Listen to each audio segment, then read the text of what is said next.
প্রিয় সুধীবৃন্দু, আসসালামু আলাইকুম। পুরো দেশের মানুষ আজকে তাপদাহে অতিষ্ঠ, যেটাকে আমরা বলি হিটওয়েভ। অসহ্য গরমের মধ্যে আজকে আমরা শিশু, বৃদ্ধ, বনিতা সবাই কিন্তু খুব কষ্টের মধ্যে দিন যাপন করছে। তো আমরা এই হিটটাকে কীভাবে ওভারকাম করতে পারি? এই যে বৈশ্বিক উষ্ণতার কারণে আমাদের এই হিটওয়েভের প্রবণতাটা কিন্তু দিন দিন হয়তো বাড়বে। সেজন্য আমাদেরকে এটাতে অ্যাডজাস্ট হয়ে চলার মতো আমাদেরকে প্রক্রিয়া আবিষ্কার করতে হবে এবং অ্যাক্লাইমেটাইজেশন, যেটা বলি আমরা, অভিযোজন, হ্যাঁ, পরিবর্তিত জলবায়ুর সাথে আমাদেরকে অভিযোজনের চেষ্টা করতে হবে।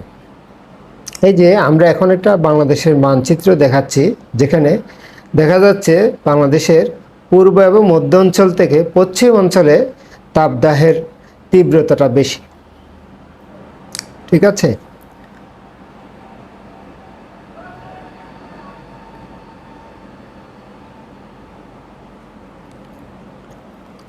আর তাপদাহটা বাংলাদেশে খুব বেশি তীব্র অনুভব হওয়ার কারণ হলো আমাদের হিউমিডিটি বেশি।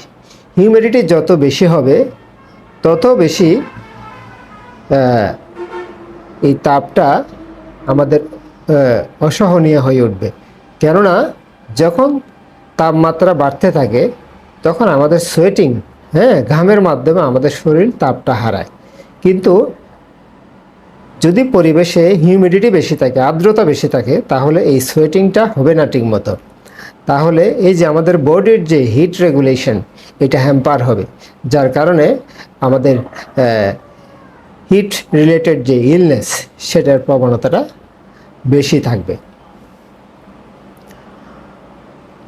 আর যে হিটওয়েভের তীব্রতাকে যদি আমরা ক্লাসিফাই করি, তাহলে দেখা যাচ্ছে আমরা এটাকে 4 ভাগে ভাগ করতে পারি। হালকা, মাঝারি, তীব্র এবং যেটা অতি তীব্র, যেটা বলি আমরা। এখানে সেটা শো করা হচ্ছে। যদি 42 ডিগ্রি সেন্টিগ্রেডের উপরে যদি যায় পরিবেশের তাপমাত্রা, তাহলে এটাকে এক্সট্রিম হিটওয়েভ বলা হচ্ছে।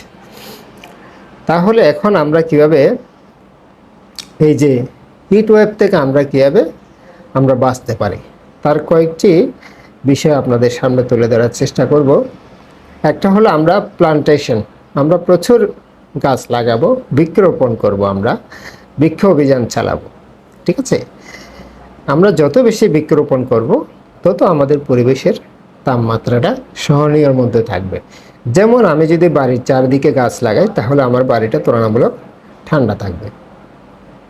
আর আমরা রিনিউয়েবল এনার্জি যেগুলো আছে, যেমন বায়ু বিদ্যুৎ, পানি বিদ্যুৎ এবং সোলার এনার্জি, সৌরশক্তিকে আমরা কাজে লাগাবো। তাহলে কি হবে, আমাদের যে জীবাশ্ম জ্বালানি, তার উপর লোডটা কমবে এবং আমরা পরিবেশ বান্ধব জ্বালানির দিকে ঝুঁকতে পারবো। তাহলে আমাদের পরিবেশ বাঁচবে। পরিবেশ বাঁচলে আমরা নিজেরও বাঁচতে পারবো। পরিবেশ ধ্বংস করে আমরা কিন্তু বাঁচতে পারবো না।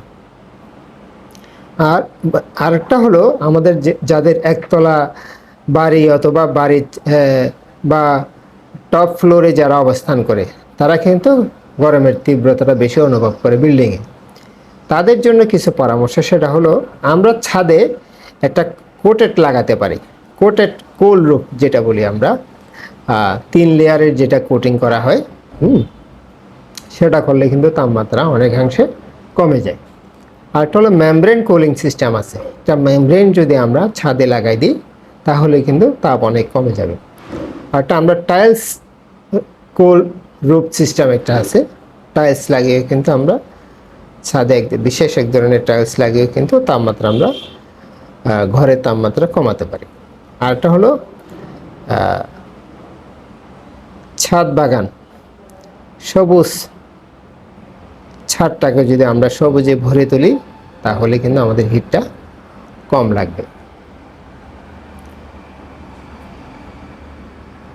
আর এখানে কয়েকটি চিত্র দেখানো হচ্ছে, যেটা ছাদ থেকে আমাদের তাপটা ঘরের ভিতর কম ঢুকবে। হুম। আর এই যে এখানে পেন্টিং করতেছে, পেন্টিং, ছাদে পেন্টিং করা হচ্ছে। আর একটা হলো আমাদের যে ভালনারেবল গ্রুপ, কারা আমাদের এই হিট ওয়েভের বেশি ঝুঁকিপূর্ণ, সেটা হলো যারা খেতে কামারে কাজ করে, হ্যাঁ, সরাসরি সূর্যের আলোর মুখোমুখি হচ্ছে, বিশেষ করে ফার্মার্স, রিক্সা পোলার্স, ড্রাইভার্স, ডিফেন্সের যারা লোকজন, হ্যাঁ, পুলিশ, হ্যাঁ, তারপরে কনস্ট্রাকশনের লোকজন, যারা ইন্ডাস্ট্রি লেবারার, হ্যাঁ, ওরা বেশি, এবং ট্রান্সপোর্ট ওয়ার্কার, এবং যারা ফ্রন্ট লাইন ফাইটার্স যারা আছে, হ্যাঁ, ওরা বেশি ঝুঁকিতে আছে। তাহলে আমাদের ছাদের যে হিট না ঢোকার যে মেকানিজম, সেটা হলো এই চিত্রের মাধ্যমে দেখানো হচ্ছে। সেটা হলো কি, আমাদের সূর্য থেকে যে হিটটা পড়তেছে, হিটটা যদি আমরা রিফ্লেক্ট করতে পারি, হ্যাঁ, উল্টা পথে চলে যাবে, তাহলে কিন্তু আমাদের হিটটা ঘরের ভিতর ঢুকবে না, ঘরটা ঠান্ডা থাকবে। আজকে এটুকুই, ভবিষ্যতে অন্য একটা বিষয় নিয়ে হাজির হবো। আল্লাহ হাফেজ।